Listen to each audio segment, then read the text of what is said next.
Bonjour, bienvenue à l'USP en conversation, en collaboration avec le journal Le Droit. Aujourd'hui, j'ai le plaisir de m'entretenir avec le professeur Marquis Bureau, qui va nous entretenir sur l'écoute réelle, non seulement active, mais profonde, mais aussi sur l'accompagnement. Il pose la question, est-ce que vous vous rendez compte que vous êtes devenue proche aidante? Entre autres. Bonne écoute.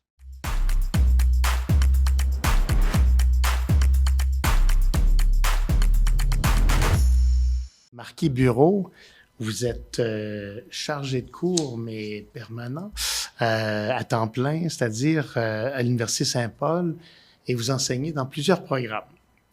C'est ce qui est assez fascinant. Vous êtes donc à l'école de leadership, écologie et équité. Vous enseignez aussi en counseling, psychothérapie et spiritualité. Et je crois que vous avez également enseigné dans d'autres programmes, si je ne m'abuse. Qu'est-ce qui fait en sorte que vous pouvez enseigner dans différents programmes comme ça? Qu'est-ce qui vous anime? Qu'est-ce qui vous allume? Ah ben oui, j'ai enseigné aussi dans deux autres écoles, donc études de conflit. OK. Je crois que l'enseignement que j'offre, que je donne, c'est un enseignement qui peut être utile, pertinent, peu importe l'école où on se situe. Habituellement, le type de cours que j'offre, c'est surtout au niveau de l'écoute. Et comme on sait, souvent, quand les étudiants se retrouvent dans un contexte universitaire ou postsecondaire, c'est la première fois de leur vie qu'ils vont faire un cours en écoute. On enseigne tout en termes de communication, sauf l'écoute. Oui.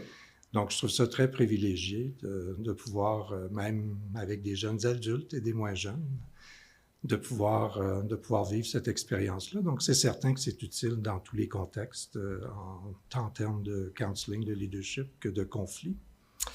Puis en même temps, au fur et à mesure, je me suis spécialisé beaucoup au niveau de l'accompagnement de groupe.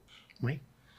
Donc, généralement, la majorité du travail se fait souvent dans le 1 à 1, mais on sait qu'en leadership, dans un contexte de médiation aussi, puis il y a aussi toutes sortes d'approches de groupe. Donc, c'est pas mal ce qui est transversal. À l'intérieur de ça, c'est certain qu'il y a d'autres sujets qui me passionnent, mais tout ce qui a à faire avec l'accompagnement et fondamentalement la relation humaine. Donc, qu'est-ce que ça veut dire de tisser des liens, puis être en relation avec soi, Et avec l'autre, et le grand tout. Et tout part de l'écoute. Tout part de l'écoute. C'est que, oui, éventuellement, on réalise avec le temps, en tout cas moi je l'ai réalisé, quand on m'a offert la première fois d'enseigner les cours d'écoute, j'ai toujours été à l'écoute quand on m'offre quelque chose.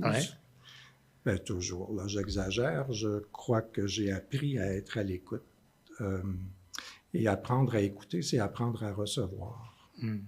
On est beaucoup dans un monde où on est appelé à donner, à être là pour l'autre, et très peu dans la réception, très peu dans l'écoute. C'est aussi la posture la plus vulnérable, parce que même en ce moment, vous n'avez aucune idée de ce que je vais dire.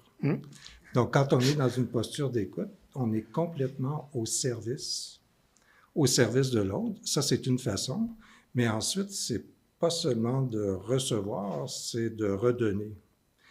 Donc, comme processus, ça se trouve à être transformationnel, parce qu'une fois qu'on a reçu quelque chose avec lequel je vais entrer en interaction, à l'intérieur de moi, ça demande beaucoup d'intériorité.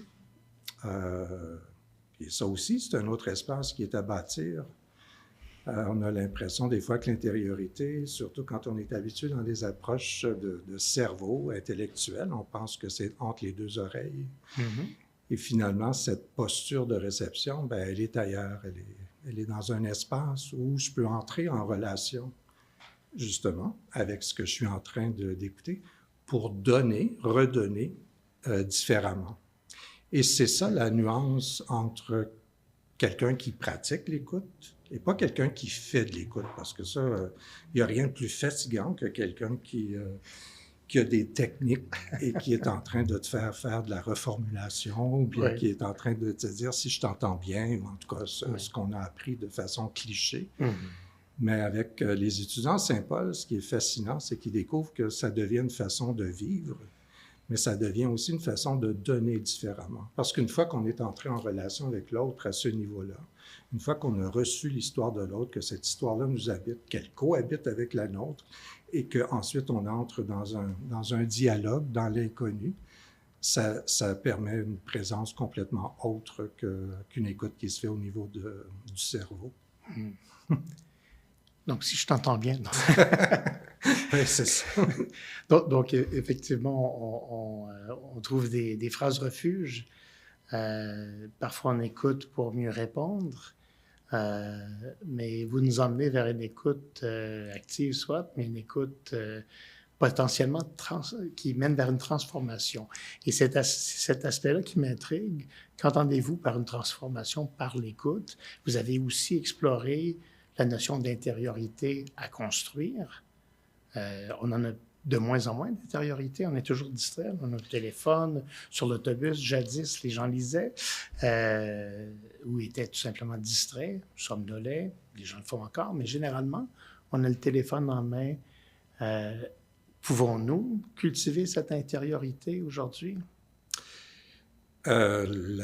Oui, c'est possible. Comment? Et ça doit se faire ça se fait de façon intentionnelle. OK.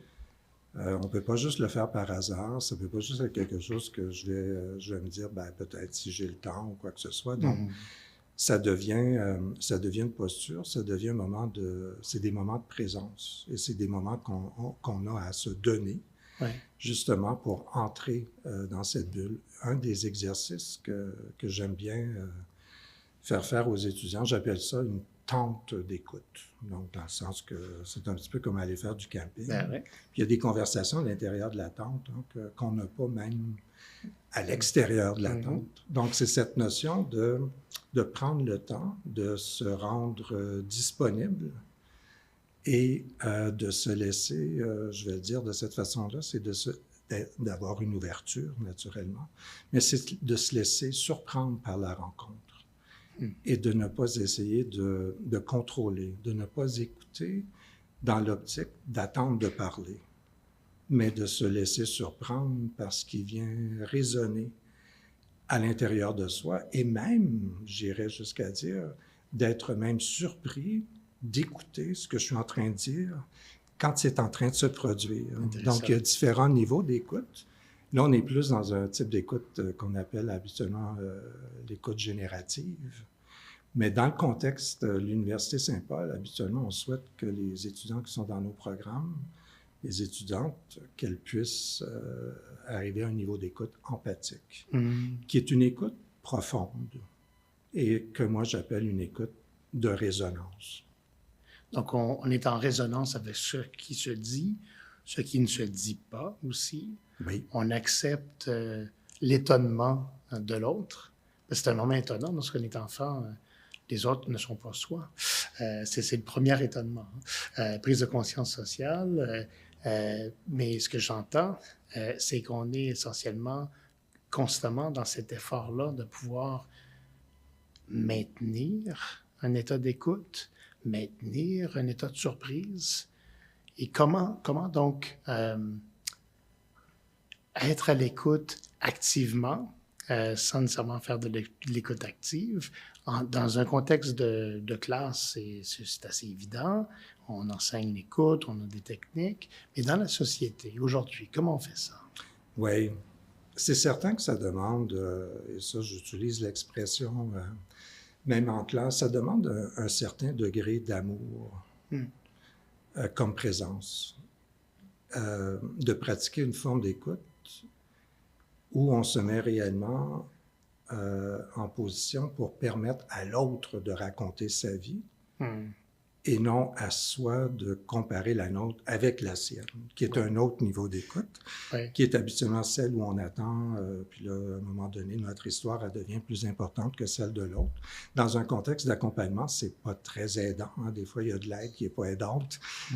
Donc, le niveau d'écoute c'est justement de naviguer et d'être à l'aise dans l'inconnu, dans la surprise, dans ce que ça veut dire, fondamentalement, recevoir. Recevoir sans condition. Et d'être suffisamment présent qu'on n'a pas à même juger si c'est intéressant ou non, parce que là, on va entrer dans une autre zone qui va nous amener ailleurs. Donc, notre degré d'ouverture, notre degré de présence devient très, très, très, très important dans ce contexte-là. Et c'est toujours dans l'optique de curiosité, de compassion, et ça demande aussi du courage. Ouais. Le courage par rapport à la personne qui écoute, mais aussi de créer cet espace-là pour que la personne qui partage avec toi ait aussi le courage et l'envie de s'ouvrir et de, elle, s'écouter comme elle ne s'est jamais écoutée auparavant. Et c'est très exigeant ce que vous proposez au quotidien. Oui, c'est ça, hein, parce que de la façon que je le fais à l'université, j'enseigne encore des cours de fin de semaine. Ah, oui. Donc ça aussi, hein, tantôt on demandait, vous demandiez à quel moment ou comment on enseignait. Mm-hmm. Cette notion d'intensivité, donc dans un contexte où c'est intensif et en même temps une approche expérientielle. Donc on ne peut pas, surtout dans le monde dans lequel on vit, ça je m'entends dire à l'occasion, on ne peut pas écouter rapidement. Les gens parlent de plus en plus rapidement, les gens veulent en dire de plus en plus dans un espace de temps parce que tout est compté, tout est calculé. Et ça, c'est l'effet aussi des réseaux sociaux. Mm. Et dans les réseaux sociaux, ça aussi, c'est intéressant, c'est qu'il y a beaucoup, beaucoup de gens qui parlent et on n'est jamais certain s'il y a quelqu'un qui écoute. Donc, ça aussi, c'est intéressant en soi de dire, même sur mes réseaux sociaux, je vais me mettre dans une posture d'écoute. Mais si l'autre n'est pas dans cette posture-là, on finit par recevoir beaucoup, beaucoup. La vie est généreuse, hein? Les gens ont énormément à partager, mais très peu de gens ont déjà été réellement écoutés. Et habituellement, ça, c'est le plus gros deuil dans les cours, de réaliser, que depuis que je suis au monde, j'ai été très peu écouté. Parce qu'écouter, ça veut dire j'existe. Hein? Si je vous écoute en ce moment, ça permet d'exister. Puis en même temps, de réaliser que même dans notre propre vie, on a très peu été écouté aussi. Donc, l'élément transformatif dans l'écoute, ça, c'est énorme. Et habituellement, après une fin de semaine, cette notion-là est pas mal acquise. Wow. Oui. Donc, vous nous emmenez dans des zones intéressantes de mise à nu, finalement, d'ouverture, j'allais dire de réconciliation avec soi-même aussi, avec l'idée qu'on se fait de soi-même.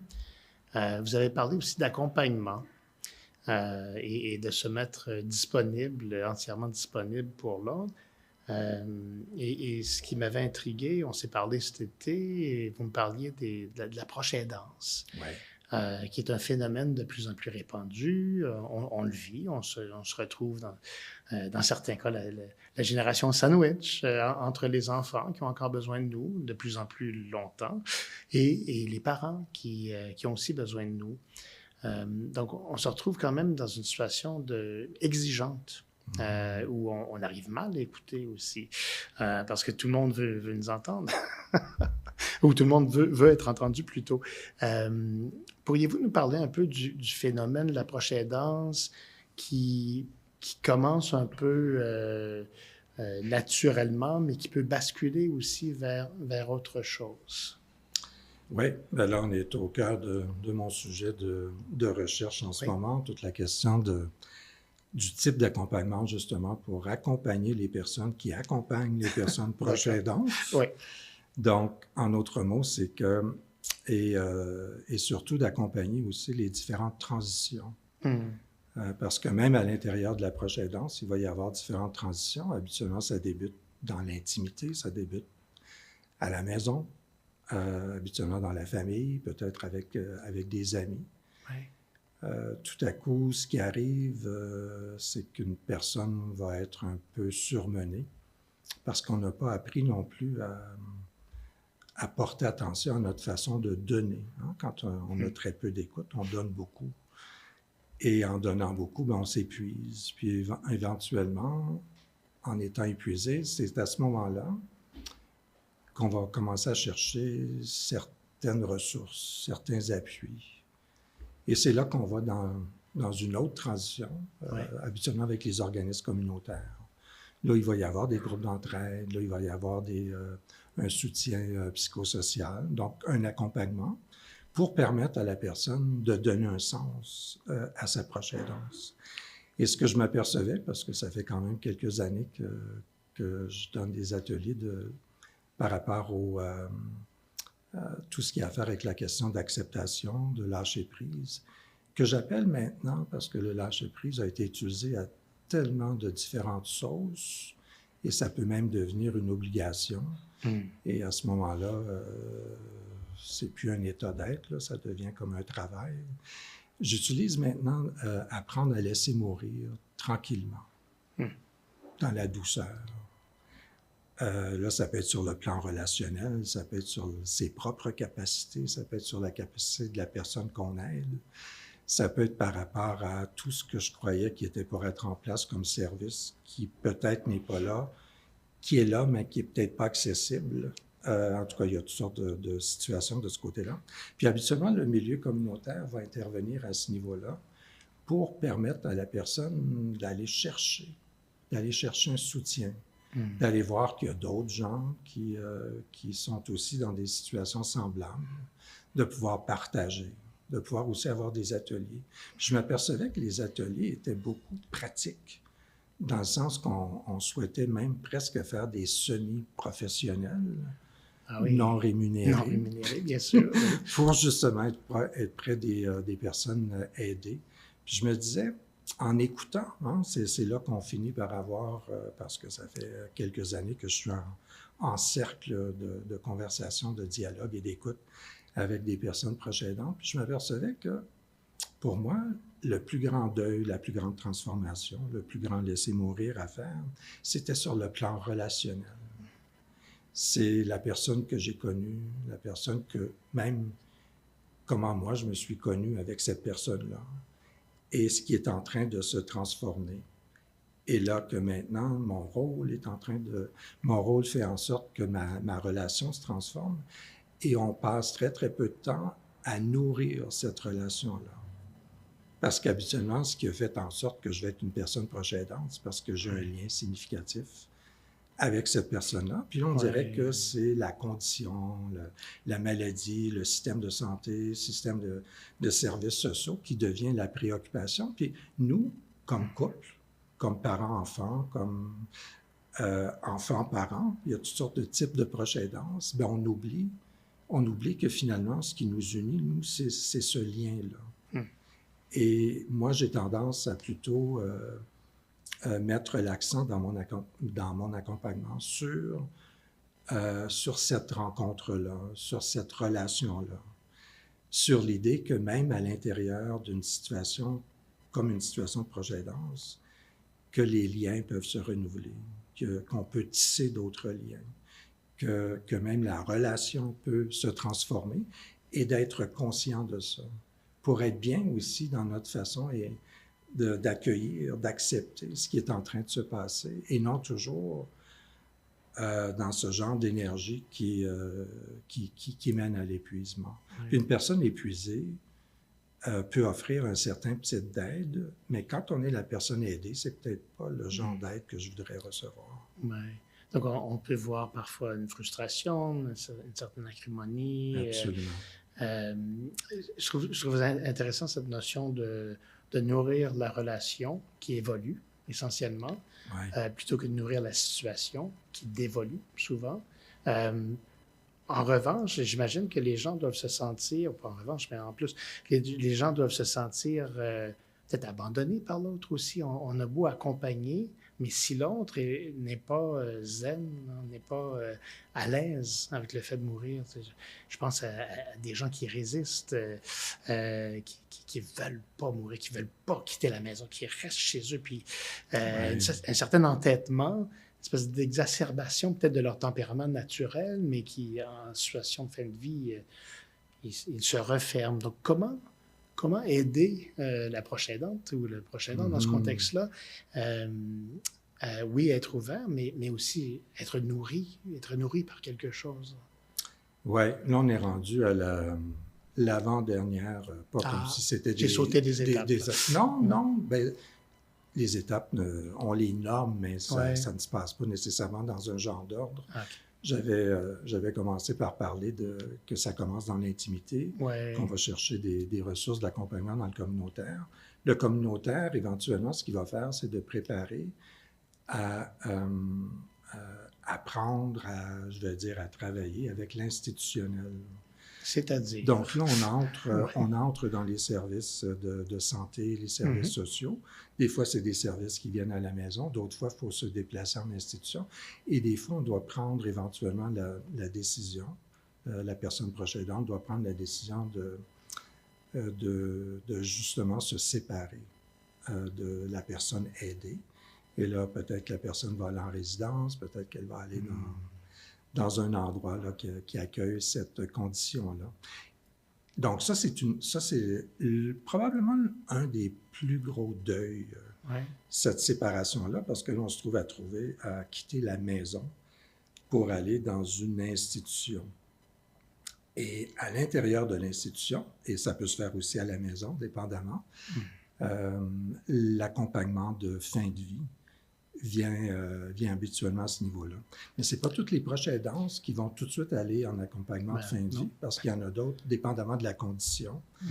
Mais après ça, il y a toute la question du deuil.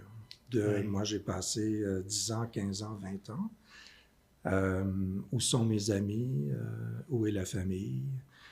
Ce qu'on s'aperçoit de plus en plus, ce que j'entends de plus en plus, ce que j'observe de plus en plus aussi, c'est que éventuellement, on peut être très, très seul. Et de là, l'importance d'avoir des liens, de tisser des liens, de miser sur la relation.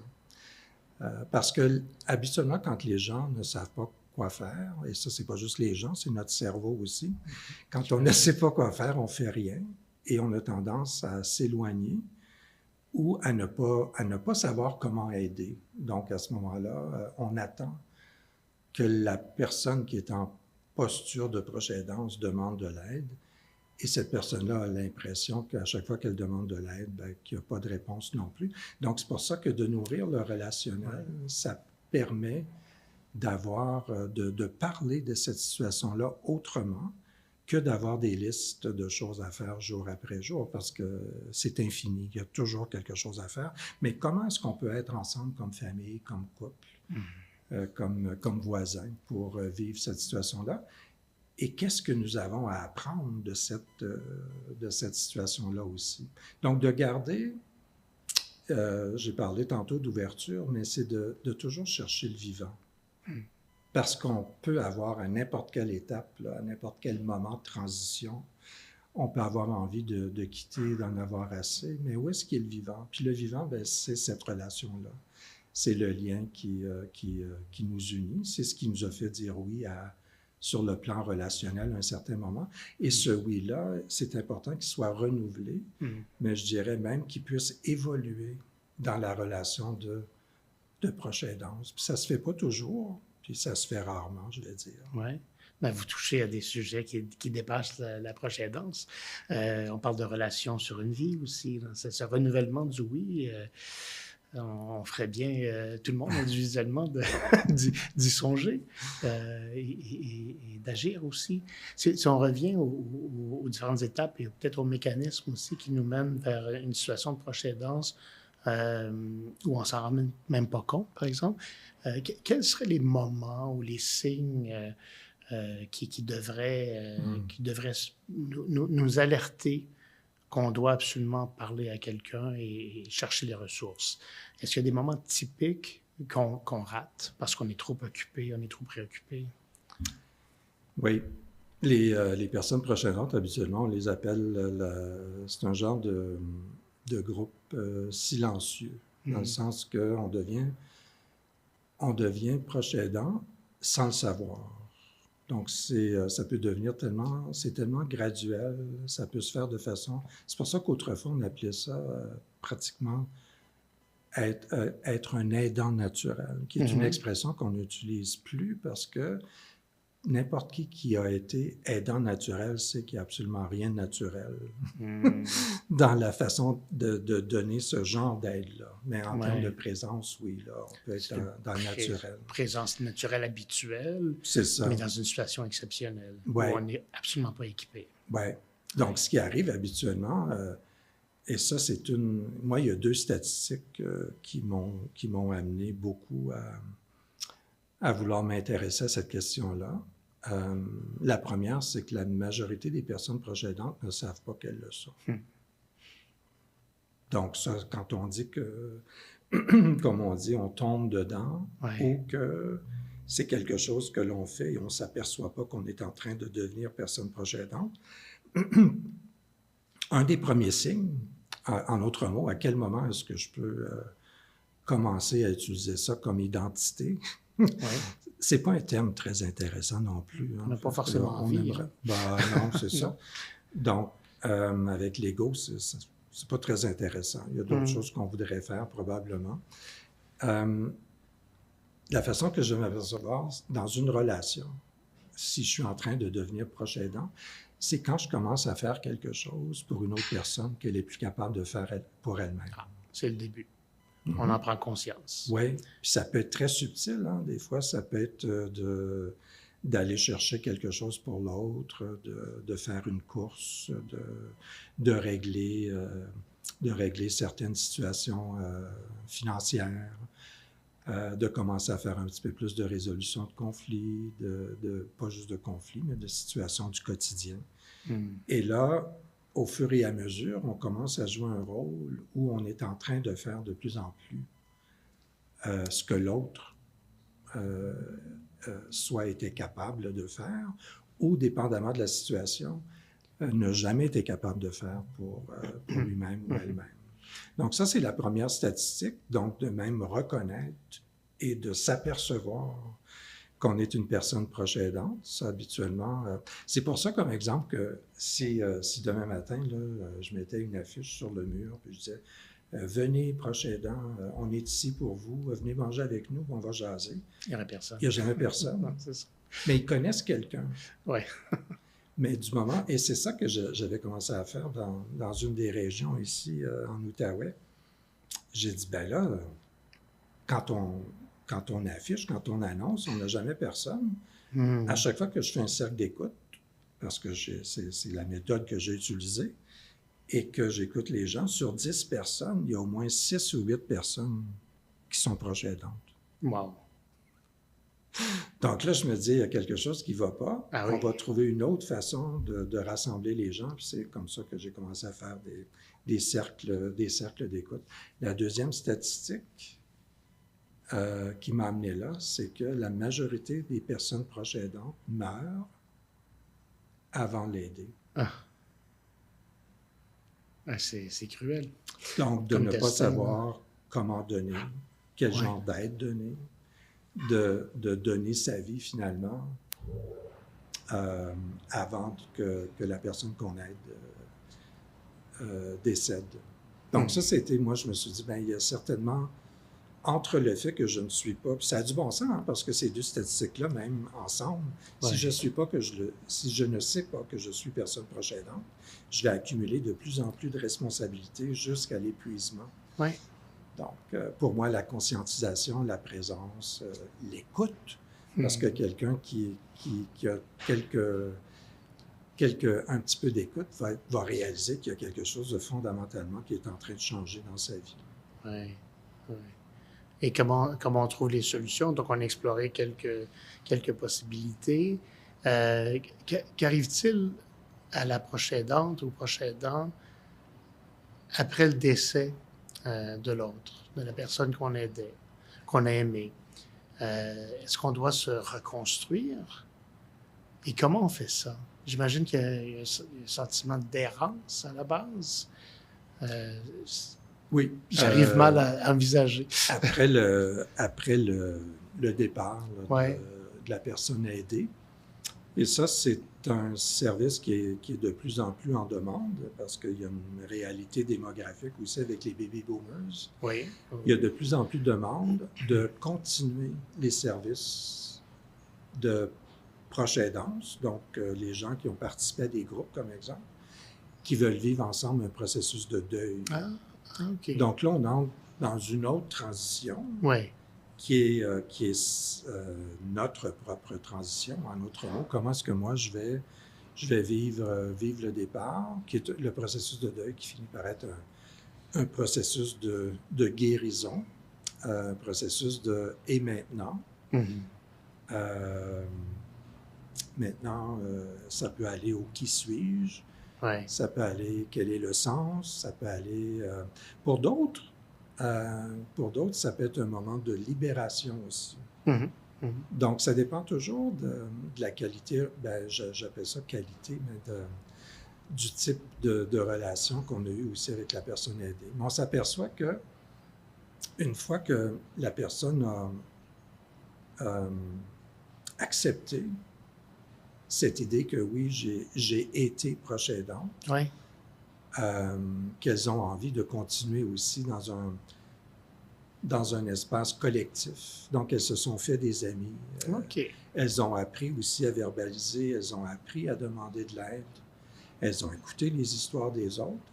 Et habituellement, dans le contexte là, des organismes communautaires, les personnes vont vouloir redonner à leur tour.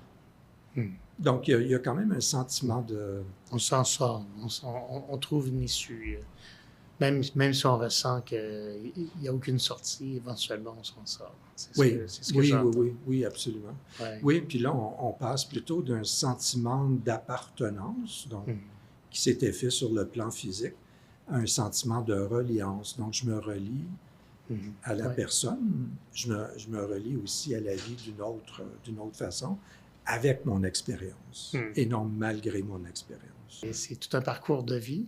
Merci d'avoir partagé vos pensées, vos réflexions, nous avoir rappelé aux exigences qu'on devrait avoir envers nous-mêmes et surtout envers les autres.